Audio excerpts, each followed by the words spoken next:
Hi, thank you for joining me today.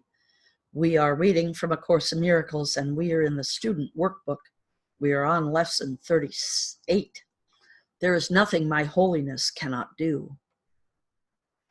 There is nothing my holiness cannot do. Your holiness reverses all the laws of the world. It is beyond every restriction of time, space, distance, and limits of any kind.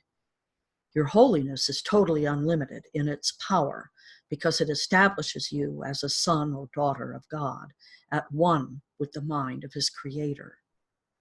Through your holiness, the power of God is made manifest. Through your holiness, the power of God is made available. And there is nothing the power of God cannot do. Your holiness then can remove all pain, can end all sorrow, and can solve all problems. It can do so in connection with yourself and with anyone else. It is equal in its power to help anyone because it is equal in its power to save anyone. If you are holy, so is everything God created. You are holy because all things he created are holy. All things he created are holy because you are. In today's exercises, we will apply the power of your holiness to all problems, difficulties, or suffering in any form that you happen to think of in yourself or someone else. We will make no distinctions because there are no distinctions. In the 4 longer practice periods, each preferably to last a full 5 minutes, repeat the idea for today. There is nothing my holiness cannot do. Close your eyes, then search your mind for any sense of loss or unhappiness of any kind as you see it. Try to make as little distinction as possible between a situation that is difficult for you and one that is difficult for someone else. Identify the situation specifically and also name the name of the person concerned. Use this form in applying the idea for today. In the situation involving blank, in which I see myself, there is nothing that my holiness cannot do. In the situation involving blank, in which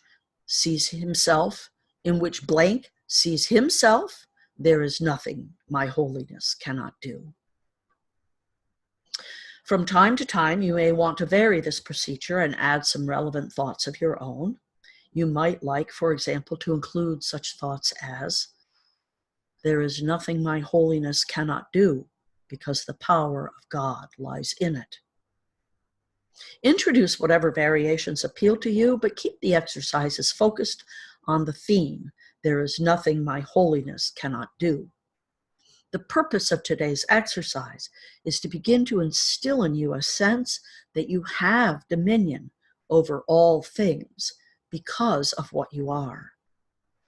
In the frequent shorter applications, apply the idea in its original form, unless a specific problem concerning you or someone else arises or comes to mind.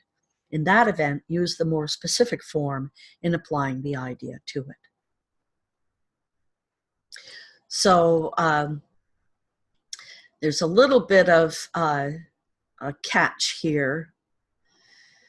The purpose of today's exercises is to begin to instill in you a sense that you have dominion over all things because of what you are. I fear this can be a little dangerous for interpretation because, again, we want to realize that the ego is not a part of any of this process. The ego is a part of our body. The ego is the safety system for our body. It is not anything to do with our spirit, our soul, or our spirituality.